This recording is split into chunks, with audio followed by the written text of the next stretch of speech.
All right, Congresswoman Elise Stefanik of New York joins us now. Good to have you back on the show. I want to start with Mamdani and this attempt to kind of flex this new tax as a victory, this pied-à-terre tax.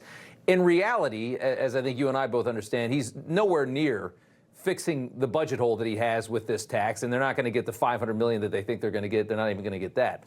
But the state legislature, and I think Albany threw him a little bone, giving him this. They know that more serious taxes than this will further erode the budget, and that there's really no way out of this the way Mamdani wants to get there. Well, first of all, it's an example of Mamdani talks about affordability, but what he's really doing is making New York City even more unaffordable. It's also going to further exacerbate the mass exodus of families, of businesses, of property owners, and we see there's no other state in the nation where more people left last year than New York State. And it also encapsulates Kathy Hochul. She had promised not to raise taxes, and what did she do on tax day, no less? She bent the knee to the socialists and agreed to raising taxes, breaking her promise for New Yorkers. So this is an example of single-party Democrat rule. The socialists have taken over the New York Democrat Party, and it's a harbinger of what's to come nationally. The socialists are full-blown mainstream in the Democrat Party. I don't understand how, I mean, when people, you have two choices. You can either vote to just let yourself have more of your money, or give more to this government that has proven itself time and time again to just be so wasteful and inefficient. I mean, the stories that we've been hearing the last couple of months have just been insane. How do you vote for people that just want to take your whole paycheck and redistribute it to you? I just don't get it.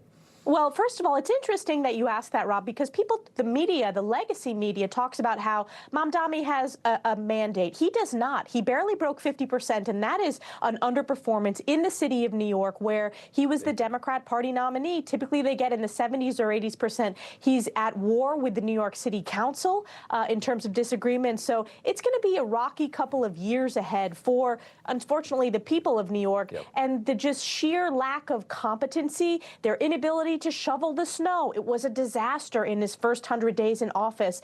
And there's nothing more communist and socialist than in the first 100 days, they set up a museum to celebrate his leftovers of his Taco Bell. I mean, it's so, you can't even make this stuff up.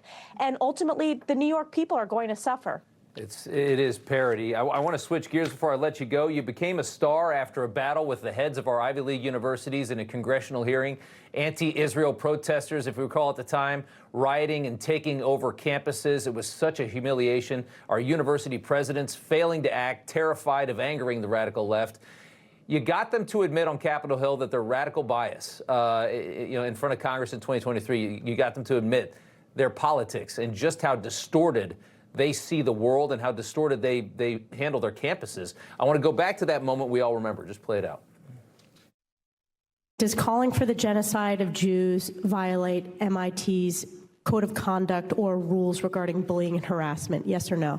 I've heard chants, which can be anti-Semitic depending on the context. Does calling for the genocide of Jews violate Penn's rules or code of conduct? Yes or no?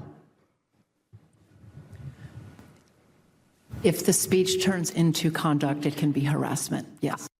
Does calling for the genocide of Jews violate Harvard's rules of bullying and harassment? Yes or no?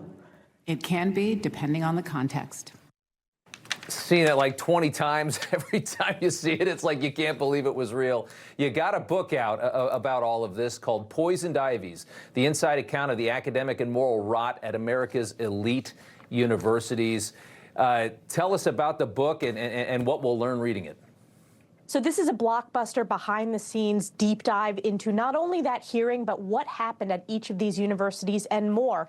It created an earthquake in higher education that really didn't happen overnight. This was a backsliding at our colleges and universities over many decades. But that hearing was the most viewed hearing in the history of Congress.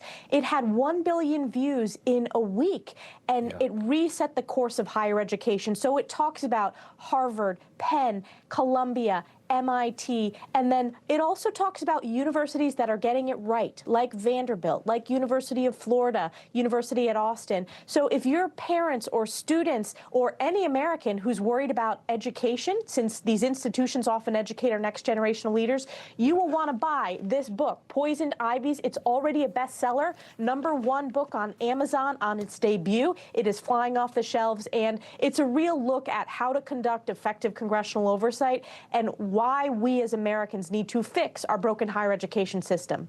That's something else. Good title for it, Poisoned Ivies. Congresswoman Elise Stefanik, good to see you. Thanks so much. Thank you. You know, everybody's reporting the same stories, the same spin. You turn the channel, it's always the same. But not us. We're different. We report the real news. No spin, just the facts. Turn to us, and you won't turn back. Tune in to Rob Schmidt tonight on Newsmax.